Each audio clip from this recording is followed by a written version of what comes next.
Hello and welcome to today's program. This is a health chat program where we look at various health issues relating to our communities. And so today I'm privileged to have a special guest who's going to interact with us and tell us how he came out of his situation.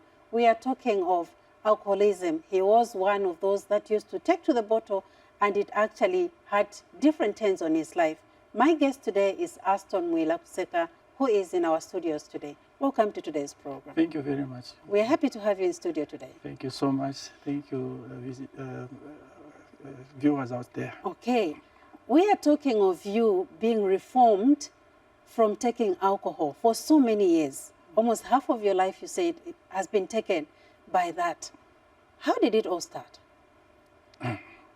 Thank you very much for giving me this opportunity to share my story. Yes. Yes. I'll start from the start, like you have said. Yeah. How it all started, it was, I think in 1980, I was in grade 6. Okay. Yeah, in Mufrela, because I was born and bred in Mufrela. My father was a miner, so I had this friend who was my best friend, who was my neighbor, who was my classmate, who was my schoolmate. Both my father and mother were not taking alcohol. They never took alcohol in their lives. But my friend's father was taking alcohol. So what used to happen was whenever he knocks off from work, he used to send my friend to buy his favorite chibuku. Okay. Yes, in a container. So I used to accompany my friend on those errands. So what my friend used to do was, along the way from buying, he could steal a few sips. No, I was just watching. Okay. But with time, he enticed me. Okay. Say, no, can you sample? No? At first, I was rejecting. But there was this moment in the same year, 1980, when I succumbed. Okay. I wouldn't call it a peer pressure. I would call it a peer influence, because it's just total influence. And I sipped alcohol for the first time in my life. That was in grade 6. In grade 6, and the journey started. And the journey started of what would later become alcohol addiction, with devastating impacts on almost all aspects of my life. How long did it take for you to just come to realize, to say, really, this is a problem? Because just from what we discussed before we even came on set, we said almost half of your life has been taken, was taken then, with this kind of, activity. How did you look at this? And when did you realize to say this was a problem? Okay. So just briefly how it progressed or retrogressed in this case. That was 1980 in grade 6. So when I went into grade 7, things were just worsening, It was a sip, now 2 sips. Now bottles, luckily, I passed. I went to Form 1 in Mufrela at Kantan Secondary School. So secondary school, that feeling that we are now on top of the world. I've made friends who were, I would say, bad company. We made bad company. We continued our journey of drinking. Now it was getting from use, it was alcohol use, now to alcohol abuse. Yes. Secondary school, I just became something else. And matters worsened because when I was in grade D, we were calling it Form 1, Form 2. 1, yes. Yeah, Form 2, Form 3. Yeah, Form 3. My father retired. He went to Mansa, so I remained with the different relatives. Yes, and some of them, I think my stay was not so good. So I had many challenges, which at that time I thought I would find relief in alcohol. Yes. Fortunately, I made it I passed Form 5. very well in Form 5, yes. And I stayed, thereafter I stayed for almost 4 years without going to college. To college. Yes. I joined my parents in Imansa. I was not doing anything, That period, I was exposed to more alcohol and friends who were, taking alcohol. Yes. So fortunately, I got a place in 1990 because I'd always wanted to do journalism. Okay. Yes. I tried these other things, they couldn't work. So finally, I landed a place at Evelyn College, Evelyn College in 1990 to study journalism. Now, Evelyn College. Yes. that's where now the abuse now went into addiction. Yes, in full throttle, into addiction now. I was just something else at even on college. Those who were with me at home doing that, they would attest to what I'm talking about. It was really bad, you know, where I was even given a name Saddam Hussein because Saddam that time Hussein there was because a of war. drinking. Yes. And I know that you were in the same class with my director. Yes, so in the same class. Yes. Yes. So it was real bad. Again, fast forward, I completed, I got a diploma, and I got a job straight. I was employed by Zana together with my colleagues because attachment we did with Zana, yes. so they automatically employed us. Yes. Now I was having now my own money and had a job. Yes. So when I started the work here at Mass Media Complex, by that time it was Zana before it was merged with ZIS to become Zanis. Yes. I tell you, it was just terrible throughout, you know.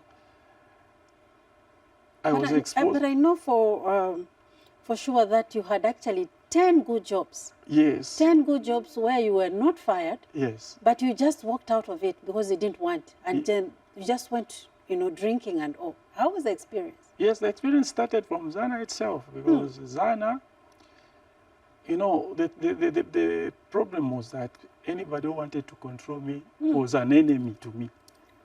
I wanted to have it my own way. So Zana, I couldn't stand it. I left Zana. I joined, I would just count those that I worked for. I have, from Zana, I worked for Times of Zambia. That's where I worked longest, 7 years. I worked for the Chronicle newspaper, defunct now. The Sun newspaper, defunct now. 5FM, Radio Phoenix. My last full-time job was the Massam Municipal Council in 2008, 2009, where I was public relations manager. I lost that job. Now, in total, I lost 10 full-time media jobs. Full-time media jobs. Where I was never, ever fired. I was just firing myself. When I get paid, well, it's Christmas Day. Wow. And I could go for good. In some places, they were even looking for me. Looking for you to come back for Yes, but, you know, performance-wise, I was good at work. I was very good, but just for the alcohol. So I lost 10 media jobs in total. My last full-time job was, like I said, Massam Municipal Council, where I was public relations manager. Wow. Yes. So now, after all these, I'm sure it was quite devastating because the effect now we are seeing on how you started living your life. Yes. What was the effect on your health? So before I touch on my health, when I lost my job in 2009, now all hell broke loose because I had no job. I was staying with my parents now. You went back to the parents? Yes, I was staying. But before I went back to my parents, I stayed here in Lusaka. I had nowhere to go. I was sleeping at the Intercity bus terminus. Seriously? I was sleeping at the railway station. I couldn't go back to my parents. I couldn't go back to my relatives. Yes. You know, it was that bad. I started begging. You know? And then any money that I had, I used to spend it on alcohol because I was spending nights in the cold. Yes. So fortunately, Times of Zambia paid me. They called me, they looked for me, they paid me my money, the money I'd worked for. Now, do you know what happened? No. Instead of going now to do something to sustain your life. Well, I just went wild with that money. And started drinking again. I was now on the train.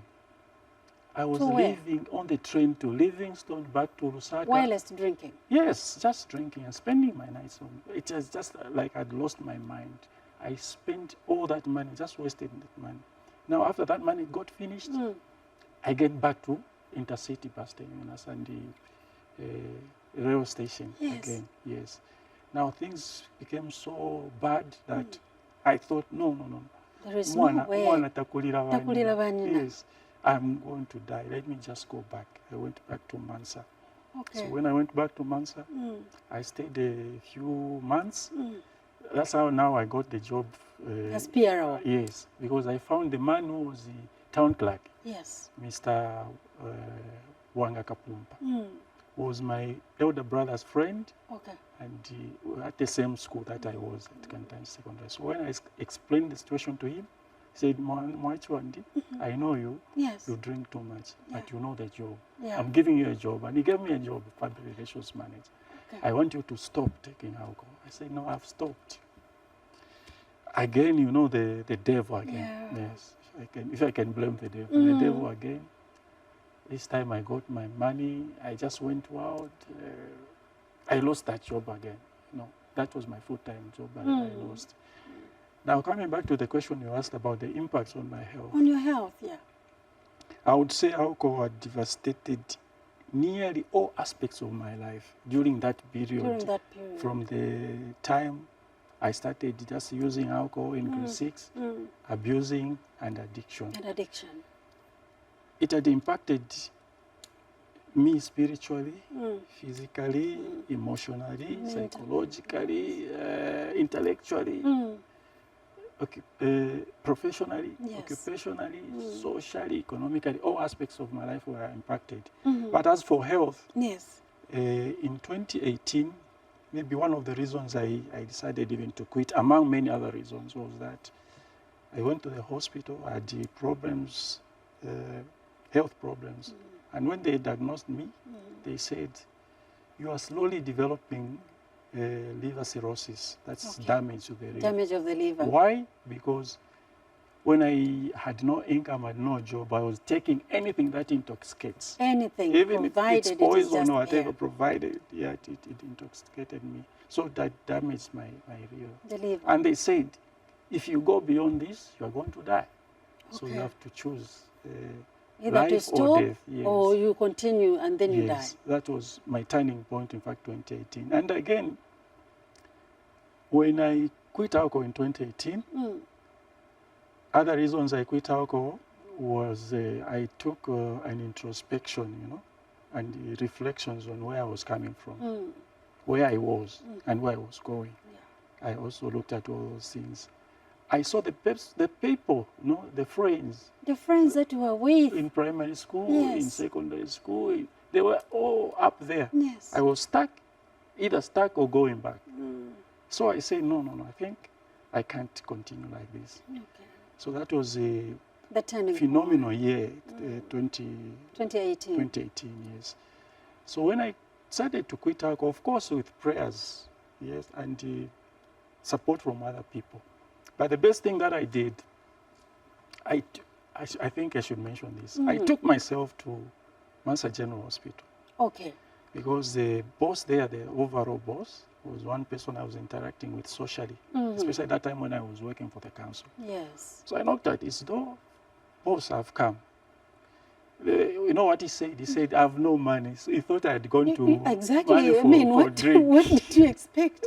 Because I knew you for such. Yes. So he said, no. I said, no, it's a different story to make you happy. What is it?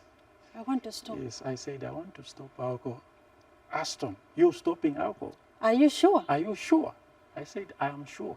That's why I'm here. He said, no. I think that's too good to be true. Okay, let me deal with one or two things. Then I'll get back to you. Wait for me there. So Yes. he did one or two things. He called me back. Are you really sure? I said, yes. I'll take you to the right person. But don't fear. I Yes. said, I don't fear. I know where you're taking me. Taking me to psychiatric Psychiatric department. Wow. department. So you even know? I said, Yes. I know. Feel free to take me there. So he took me there.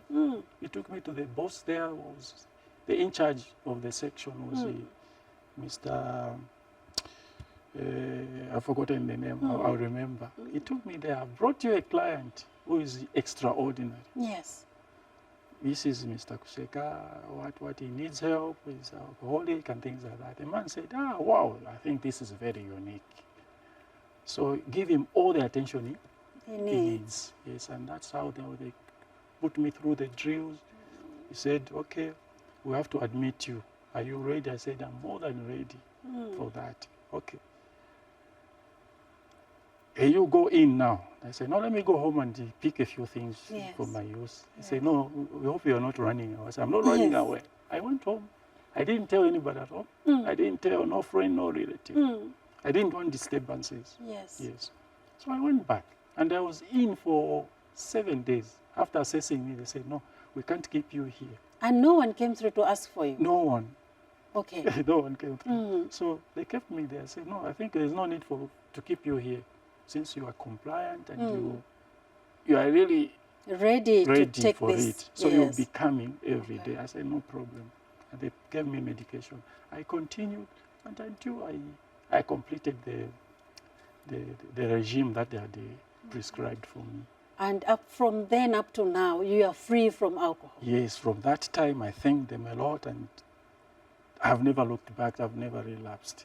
Really So nice. what I did was, with that experience, lived experience I had from alcoholism to, from alcohol use, alcohol abuse and alcohol addiction, I said I will use this experience to help others. To help And that's what I've been doing from that time up to now. Okay, I know it's really quite an interesting story to listen to. But during that time, how was your relationship with your family member and just people around you? How were you looked at? Okay. First, I think, let me go back a bit. I forgot to mention this as well, regarding health. Yes. So the time that I was taking alcohol, abusing alcohol, drinking all sorts of alcohol, I didn't know that I had a urological problem which had been building up. You know, being drunk, I didn't know that I had this problem. So when I quit alcohol in 2018, like I said, yes, the problem became manifested. manifest. Yes, you know, where I could fail to pass urine and things like that. It was a whole lot complicated. So they said, the doctor said, no, I think straight away we're prescribing.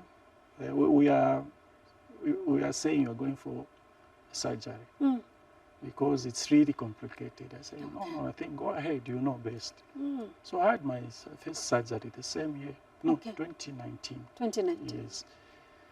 Yes. So from between 2019 and to date, I've had 7 surgeries. 7 surgeries? Yes. Why I had that problem was when it was starting, I was alcoholic, I didn't know. So that was if I called it that was the price I paid, you know, because the problem was building up, I didn't know. Without you knowing. Yes. So I've had 7 surgeries. And as I speak, I use a catheter. Yes, I've used the catheter. That's what I use, permanent. They have inserted it here, you know.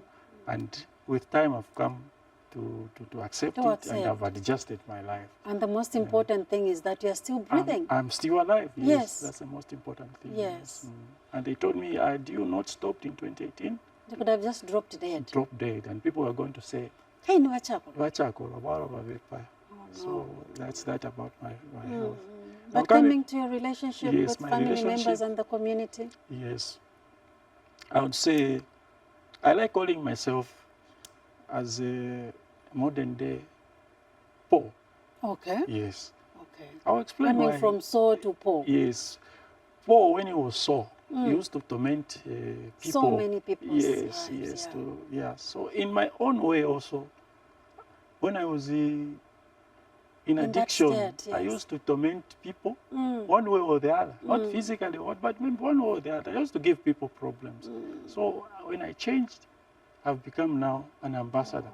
You know, I speak, I promote sobriety, I promote abstinence, I promote recovery. I help others, so in that manner. Now, obviously, the time that I was taking, I stepped in a lot of people's toys. Yes, friends, relatives, neighbors, and all. Now, yes, I accept I wronged people. But one thing I regret was that, which I've seen that is a problem now in our society today, is instead of people helping you, be they relatives, friends, workmates, and all, when you're taking alcohol, they tend to stigmatize. No, they label you.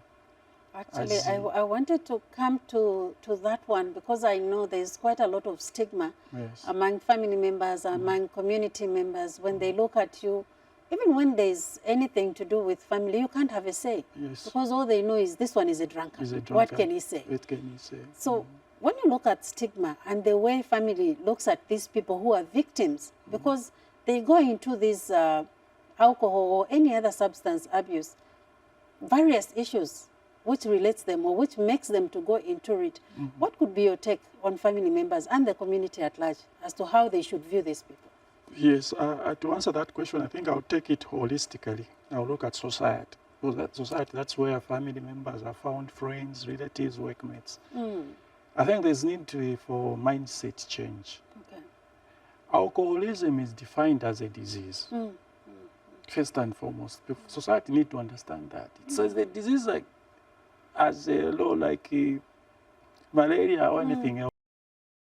We tend to these people is the way we should be looking at people who are alcoholic or alcohol addiction. Because mostly the impression is that we stigmatize people who are alcoholic instead of helping them. I would say, yes, I received a lot of support from some of even my family members, extended family, biological family members. But most of them, I mean, they were just, even if I was really sick with something else, they would say alcohol, walwa. Yes. You know, you needed help, they would say walwa. You know, everything. You know, even friends, relatives, society at large. So I think there's need for a mindset change. And that's what drives people even deeper into alcoholism, when you are not receiving help that you need from people around you. So maybe with your experience and what you've gone through, I know we can actually dive into so many areas on how the experience was, but because of limited of time, what should be your word be to families? How should they come out when they find one person in the family behaving or maybe taking alcohol to such kind of extent?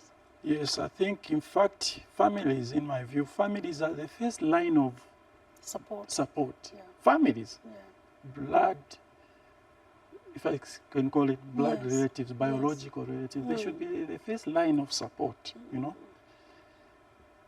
Society, neighbors and others tend to treat you the way your family members are treating you. Yes, they look at how is the family treating this person. And that's the way they will do it, even worse. So family should be the first. You know, they see there's a problem, they talk to this person. They talk to me and say, you're alcoholic. Okay, they should say it in a more friendly way. Don't you think you need help? Yeah. Let's take you to the hospital. Let's do this and that, you know. Instead of being the first now to say, no, we watch it. They should be the first one to talk to you, sit you down. Yeah. Because alcohol is just a facade, you know. Behind the alcoholic, there are issues. Underlying which issues. People rarely understand. They just jump to conclusions, we at the mafia war. Some people take to alcoholism to hide from, you know, or to seek relief from what is going on deep inside them. You know? That's how you see people committing suicide and these other things. I would dare say now, here and now, that on several occasions I'd even contemplated ending my life. Taking suicide as an option. Because of what I was going through, I was not receiving the help that I thought I should receive. You know, God forbid I didn't do that. You know? So, I know, Mr. Kuseka, that for sure there's so many things that we can touch on. But living now, after having this life experience, starting from just use, then, you know, alcohol abuse, then addiction, and you decided to come out of, you know, this issue. What is your life now? How are you living your life now?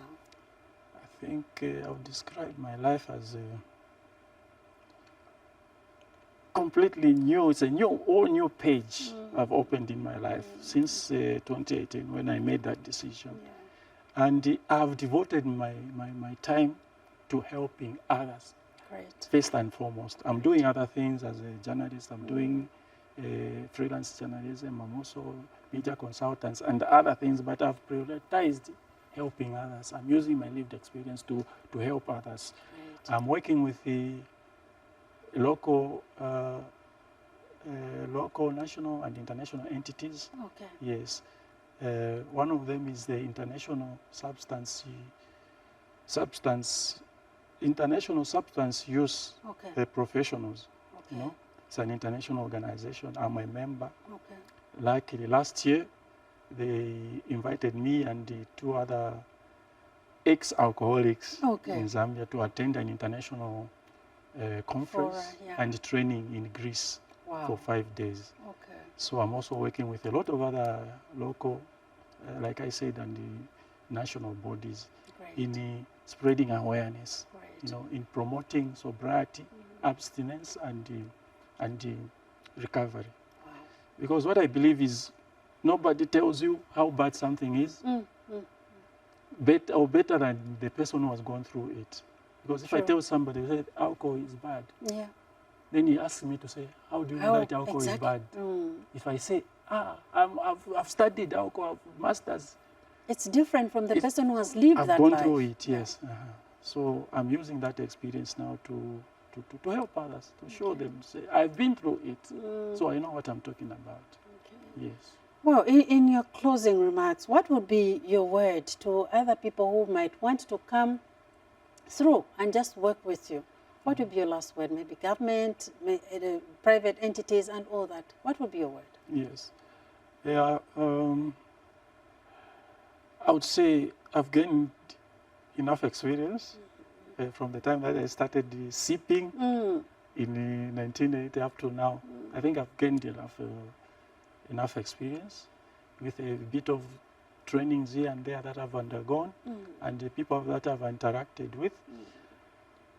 I think I'm more than ready to share my story with people that are interested in overcoming their alcoholism. Because what I believe is it should start from yourself. Oneself. The best remedy is within yourself. Right. If you are not willing to stop, no amount of outside other forces can help you to change your life.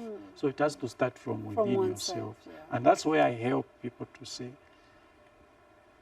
how you go out of it is by doing ABCD, ABCD. I went to a place that is so stigmatized. That's the psychiatric department. I took myself there. Yes. And here I am today. Yes. So that place needs to be destigmatized as well. Because Correct. people just know that Abayakuria. Psychiatrist, just the term itself, one will be put off. Yes. No. But there is a lot of things that go on. A lot of help from there. Yes, depression, anxiety, they are dealt with in that space. But very few people know that they can access such help from there. Well, very, very happy to hear your story. And hopefully so many people have learned one or two things. We could have not, talked more because of our limitation of time, but I'm pretty sure that at least a life has been saved somewhere. Thank you so much for appearing on our program today. Thank you so much. Thank you. Well, viewers, that was Atson Mwilakuseka, who was our guest today, and we were taking a look at his journey from the time he started using, abusing, and becoming an addict to alcohol. And so we want to urge our viewers that at least we can take a leaf from his life experience and just find a way of dealing with his family members. Let's try to be supportive to people around us, and we shall definitely save a life. From me, Faith Mutale, and the entire production team, it's bye for now.